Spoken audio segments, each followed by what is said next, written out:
देवभूमि समाचार देख रहे हैं आप। आपके साथ मैं हूं स्वीटी दीक्षित। खबरों की शुरुआत करेंगे उत्तराखंड की खबरों के साथ। यूएई से भारत लौटे सीएम पुष्कर सिंह धामी और राज्य सरकार की ओर से विभिन्न समूह के साथ 3,550 करोड़ रुपए के निवेश एमओयू पर हस्ताक्षर किए गए। बता दें कि सीएम धामी ने गुरुवार सुबह यूएई के अपनी यात्रा समाप्त करने के बाद दिल्ली हवाई अड्डे पहुंचे, जहां उन्होंने इन्वेस्टर्स इन उत्तराखंड इन्वेस्टमेंट इन उत्तराखंड अभियान के तहत मुख्यमंत्री ने संयुक्त अरब अमीरात में उद्योगपतियों और एनआरआई से मुलाकात की और उत्तराखंड में निवेश की संभावना पर आयोजित बैठकों में भी भाग ली। इस बीच उत्तराखंड सरकार के प्रतिनिधिमंडल ने बुधवार को आबू धाबी में विभिन्न उद्योगों समूह के साथ बैठक की थी।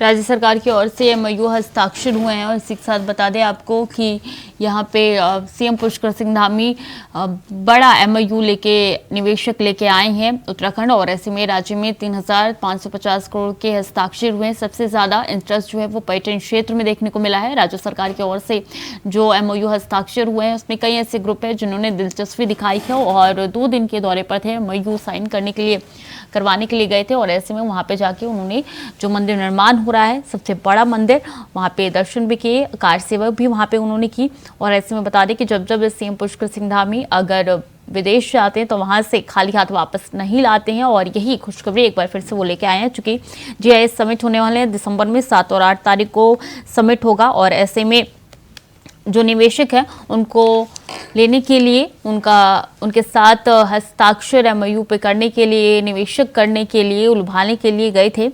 इससे पहले इंग्लैंड दौरे पर भी रहे थे और वहां से भी 12,000 करोड़ के करीब वो निवेशक को लेके आए थे निवेश करने के लिए। और ठीक यही तस्वीर ठीक निकल के सामने आ रही है यूएई से।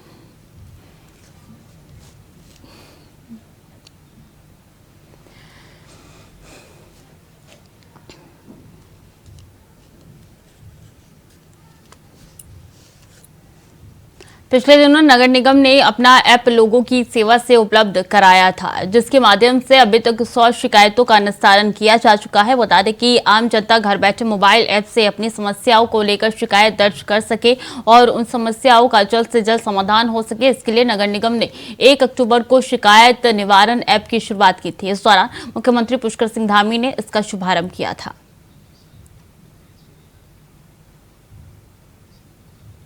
निगम के विषय है मुख्यतः साफ सफाई, स्ट्रीट लाइट्स, इन्हीं के संबंध में हमें शिकायतें प्राप्त हो रही हैं और इस पर लगातार हम लोग मॉनिटरिंग कर रहे हैं, उसका निस्तारण करवा रहे हैं। हमारी कोशिश यही है कि समय सीमा के अंदर उसका निस्तारण करवा दिया जाए। हमारे ऐप में यदि कोई शिकायत अगर लंबित ज़्यादा समय रह जाती है तो उसका भी जो है पूरा फ्लैग एक रेज हो जाता है, कलर कोडिंग के माध्यम से भी वो दिखाई देती है।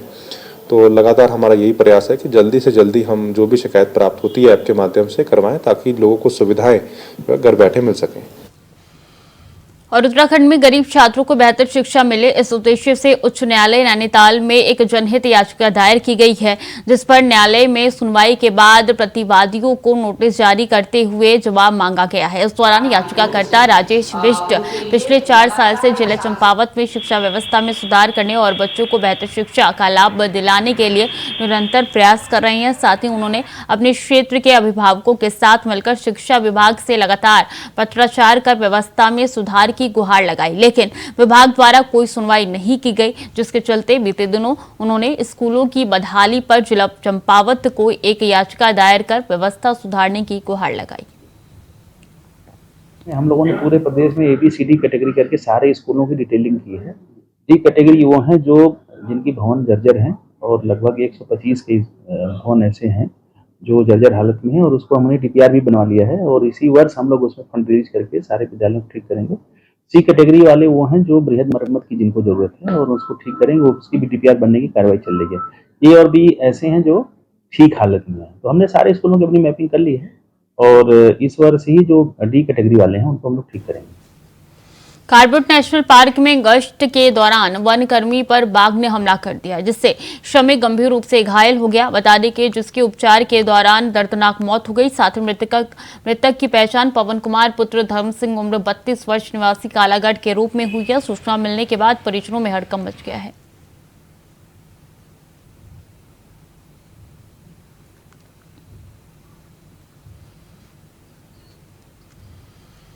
कोटद्वार के मालिनी मार्केट में भी अतिक्रमण को लेकर प्रशासन जल्द ही कार्रवाई करेगा। आपको बता दें कि मालिनी मार्केट में सिंचाई की जमीन पर रखे लगभग 15 खोखों का मुद्दा SDM कोर्ट में चल रहा था, जिसको लेकर अब फैसला आ चुका है और जल्द ही सिंचाई की जमीन से खोखों को हटाने की शुरुआत की जाएगी। तो वहीं उप जिलाधिकारी सुहन सिंह सैनी का कहना है कि हाईकोर्ट के आदेश के बाद सड़क पर हो या बाजार के अंदर हो, सभी जगह से अतिक्रमण हटाया जाएगा।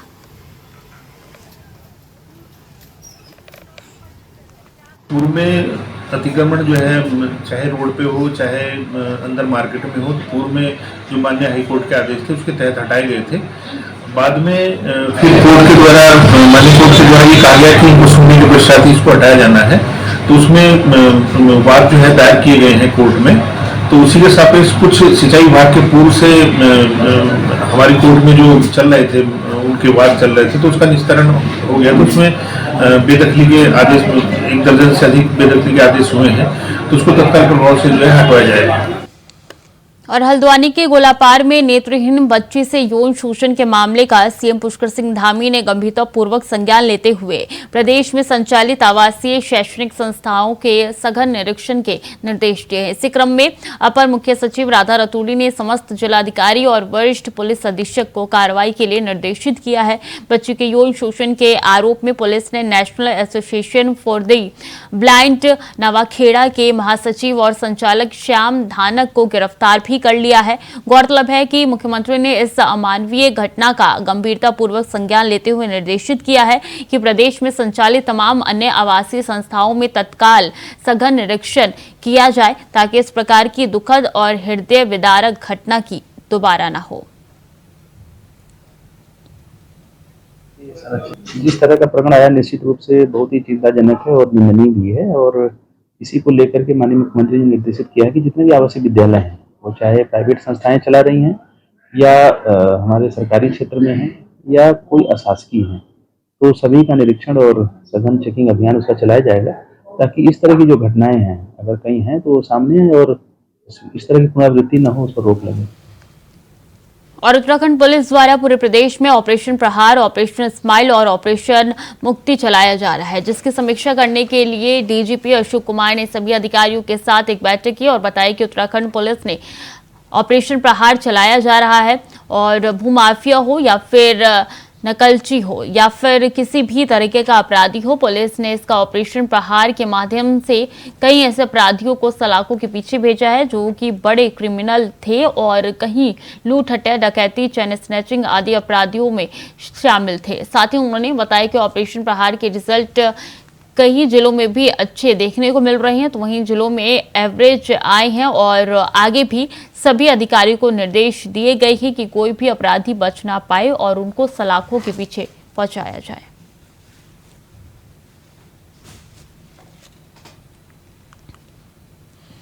उत्तराखंड में सेब की खेती को बढ़ावा देने के लिए प्रदेश सरकार लगातार सकारात्मक पहल कर रही है।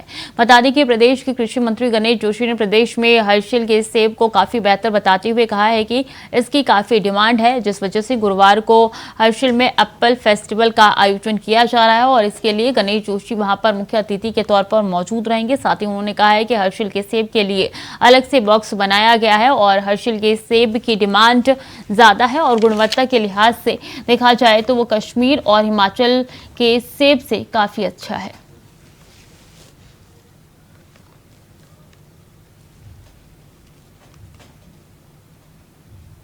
कि आज एप्पल के क्षेत्र में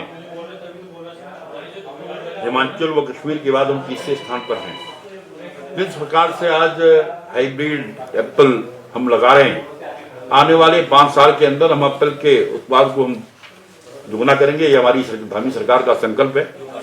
और आज मैं हर्षिल जा रहा हूँ। कल हर्षिल में एप्पल फेस्टिवल है। आज हर्षिल का सेव की क्वालिटी इतनी बेहतर है कि वो कश्मीर व हिमाचल से ज़्यादा उसकी डिमांड है।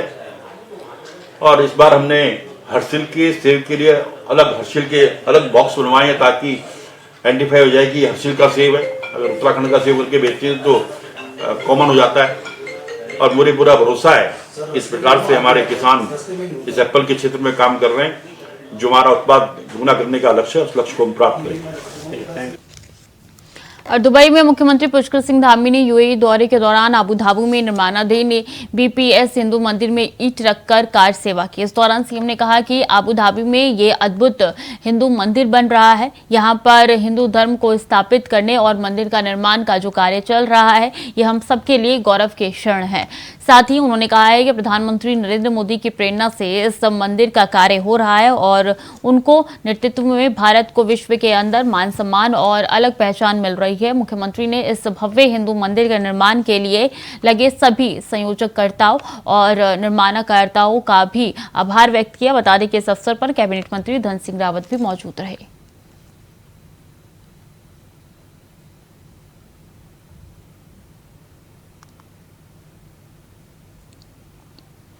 देहरादून में पूर्व मुख्यमंत्री हरीश रावत ने बड़ा बयान दिया है, जिसमें उन्होंने कहा है कि कांग्रेस राष्ट्रवादी मानसिकता की निंदा करती है। कांग्रेस गांधीवादी पार्टी है। इसके साथ ही भाजपा का नाथूराम गोडसे की विचारधारा को बताया है। वहीं वीर सावरकर पर दिए बयान पर पूर्व मुख्यमंत्री अड़े रहे। साथ ही कहा है कि 2024 में 2 विचारधारा की पार्टी की लड़ाई होगी।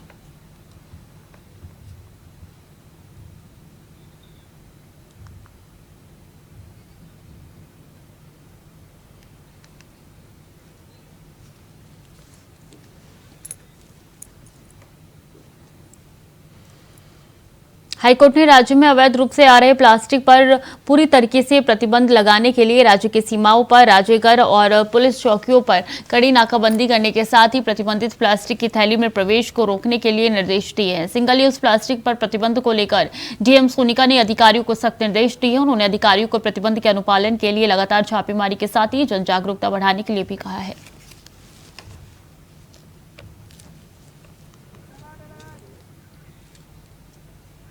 तो हम पहले भी जैसे हम लोगों ने अभियान के रूप में से चला रखा है और सेक्टर और जोनल मजिस्ट्रेट भी बना रखे हैं, जिससे कि कहीं भी अगर पॉलीथीन मिलती है तो पहले तो हम जो हमारा प्रचार प्रसार का माध्यम है उससे, उसके बाद अगर चालान की ज़रूरत पड़े तो चालान की कार्रवाई करते हैं। रही बात बाहर से आने वाली, तो इसके लिए भी हमने बॉर्डर पे जो हमारी टीम्स हैं उनको हमने अलर्ट मोड में रख रखा है कि हमेशा चेक करें और कहीं कोई सूचना आती है तो उस पर कार्रवाई करें। प्रशिक्षण कार्यक्रम के तहत आपदा प्रबंधन विषय पर अधिकारियों को प्रशिक्षण दिया गया। यह प्रशिक्षण डॉक्टर आर.एस. टोलिया उत्तराखंड एकेडमी नैनीताल की ओर से दिया गया। जिला पंचायत सभागार में आयोजित इस प्रशिक्षण कार्यक्रम का शुभारंभ संयुक्त मजिस्ट्रेट डॉक्टर दीपक सैनी ने दीप प्रज्वलित कर किया। इस दौरान डॉक्टर सैनी ने कहा है कि प्राकृतिक आपदाओं के मद्देनजर चमोली अति संवेदनशील जोन में आता है। ऐसे में आपदा प्रबंधन को लेकर ये प्रशिक्षण महत्वपूर्ण साबित होगा। आपदा के दौरान आवश्यक सेवाओं से जुड़े विभागों की महत्वपूर्ण भूमिका रहती है और इस प्रशिक्षण से आपदा के समय आने वाली चुनौतियों से निपटने में मदद मिलेगी।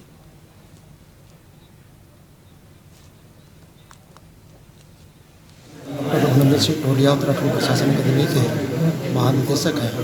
इनके दिशा निर्देशों के तहत जनपदों में जाके इन प्रशिक्षण कार्यक्रमों को आयोजित करने के निर्देश प्राप्त हुए हैं और इसी क्रम में हम लोग यहाँ पर आए हुए हैं। और इसके कार्यक्रम निदेशक जो है डॉक्टर महेश कोहली साहब हैं और आज इस कार्यक्रम को मैं यहाँ पर देख रहा हूँ।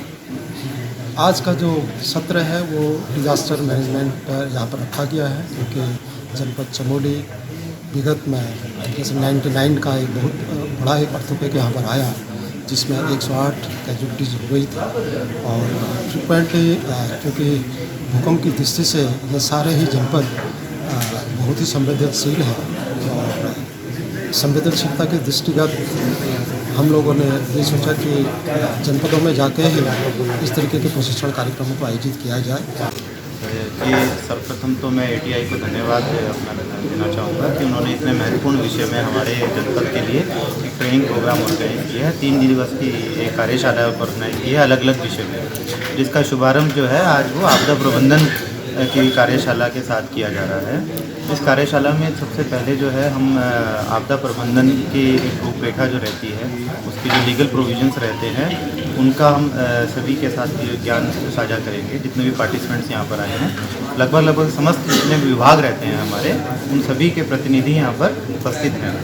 प्रशासन से भी लोग हैं, पुलिस से भी लोग हैं, और उसके अलावा जितने हमारे विकास विभाग के लोग हैं और अन्य विभाग के सभी लोग यहाँ पर उपस्थित हैं। इसलिए इस सभी को इसलिए दिया गया है कि एक तो सबसे इम्पोर्टेंट जो बिंदु है इसमें कि इतने सारे लोगों का एक साथ ट्रेनिंग जो है ATI जाकर लेना संभव नहीं हो पाता है। तो ATI की ये बहुत अच्छी पहल है कि वो जनपद में अपने रिप्रेजेंटेटिव्स को, अपने जो उनके कोर्स प्रोग्रामर्स हैं, कोऑर्डिनेटर्स हैं, उनको जनपद में भेज के ट्रेनिंग करा।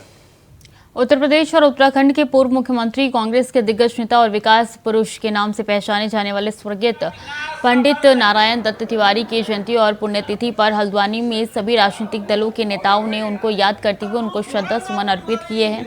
वहीं जहां एक और इस मौके पर कांग्रेस भवन स्वराज आश्रम में हल्द्वानी के विधायक सुमित हृदय सहित तमाम कांग्रेस नेताओं ने उनकी तस्वीर पर पुष्प अर्पित कर उनको याद किया। कांग्रेस सहित सभी राजनीतिक दलों के नेताओं ने कार्यक्रम में आकर ND तिवारी को याद किया और उनके द्वारा उत्तराखंड के विकास में किए गए कार्यों का बखान करते हुए कार्यों को याद किया। वहीं कार्यक्रम में पहुंचे नेताओं ने कहा कि राज्य के विकास में अपना अमूल्य योगदान देने वाले नारायण दत्त तिवारी द्वारा किए गए विकास कार्यों को सदैव याद किया जाएगा।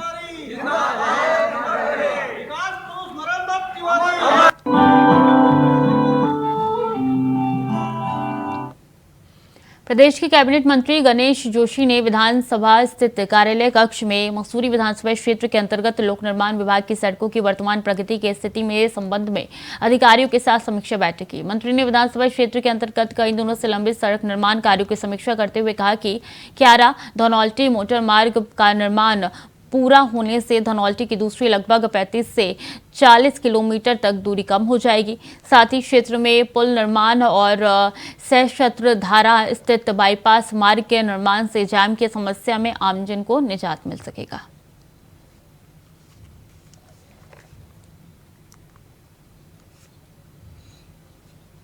सड़कें हैं जो कई दिनों से लंबित हैं, जैसे क्यारा धनौल्टी मोटर मार्ग, उसको बनने के बाद धनौल्टी की दूरी कम से कम 35-40 किलोमीटर कम हो जाएगी। इसी प्रकार बालागंज चामुसारी मोटर मार्ग, इसी प्रकार मेरे क्षेत्र के कई पुल व अन्य सड़कों की जो काफी दिनों से लंबित है। इसी प्रकार सहजधारा में एक बाईपास मार्ग, क्योंकि वहां पर जाम लगता है, बड़ा रोड जो है बाईपास की, इन सारे कामों की समीक्षा मैंने यहाँ पे की है। और एक क्योंकि 2019 से मैं इसका शिलान्यास कर चुका हूँ और शेष 4 किलोमीटर सड़क का घोषणा मैंने माननीय मुख्यमंत्री जी से अभी खेत में करवाई थी, वो त्रुटिवश धनौल्टी में चली गई है।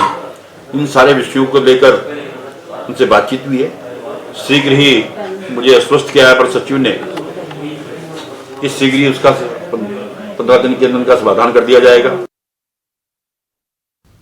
धर्मनगरी हरिद्वार में 1960-61 में 9 गांवों की भूमि अधिग्रहण का BHEL की स्थापना की गई थी। सरकार द्वारा BHEL के लिए अधिग्रहित की गई विशेष खाली जमीन की वापसी को लेकर 9 ग्रामों के किसानों द्वारा बनाई गई किसान संघर्ष समिति द्वारा साल 2013 से लगातार आंदोलन किया जा रहा है। अब किसान संघर्ष समिति द्वारा एक बार फिर अपने आंदोलन को गति देते हुए केंद्र और राज्य सरकार से ये मांग की है कि वो जल्द ही किसानों को उनकी जमीन वापसी का सकारात्मक फैसला ले, अन्यथा किसान संघर्ष समिति को उग्र आंदोलन के लिए विवश होना पड़ेगा। कोरोना के हिसाब से ढीला पड़ गया था, इसलिए हम फिर खड़े हो गए। में हमारा 17 साल से बराबर चल रहा है। बीच में कोरोना काल में 2 साल तक कुछ हमारा ढीला पड़ गया, उसमें मीटिंग नहीं कर सकते, कोई सभा नहीं कर सकते और दल नहीं कर सकते। इसलिए वो करा। अब आन का हमने फिर उसमें हुंकार भरी और अब फिर उसी ड्रेस पर पहुंच जाएंगे जब पहली स्टेज पर थे। हमने देहरादून तक, दिल्ली तक हला रखा था और वही प्रक्रिया हम फिर चला देंगे। इतना हमारा हक नहीं मिलेगा, इतना आंदोलन बराबर डटे रहेंगे। डोईवाला की पहाड़ियों में स्थित माता बाला सुंदरी का प्राचीन मंदिर नवरात्रों में बेहद खास हो जाता है, क्योंकि इस मंदिर में माता बाला सुंदरी के बाल रूप की पूजा होती है। साथ ही यहाँ पिंडी के दर्शन, आस्था और श्रद्धा का भी महत्व बढ़ता है। मंदिर परिसर में 100 साल पुराना पीपल का पेड़ है, जिस पर नाग देवता का वास है और माता बाला सुंदरी का मंदिर भी 100 साल पुराना है। दूर दूर से लोग मंदिर में माता के बाल रूप और पिंडी के दर्शनों के लिए आते हैं। मान्यता है कि सच्चे मन से कामना पूरी होती है।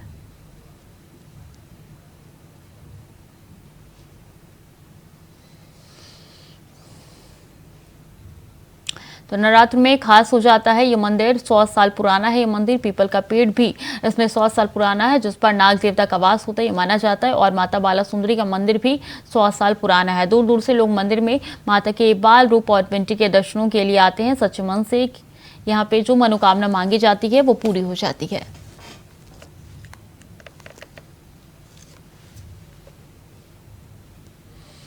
तो फिलहाल के लिए देवभूमि समाचार में इतना ही। खबरें लगातार जारी है, देखते रहिए इंडिया वॉइस।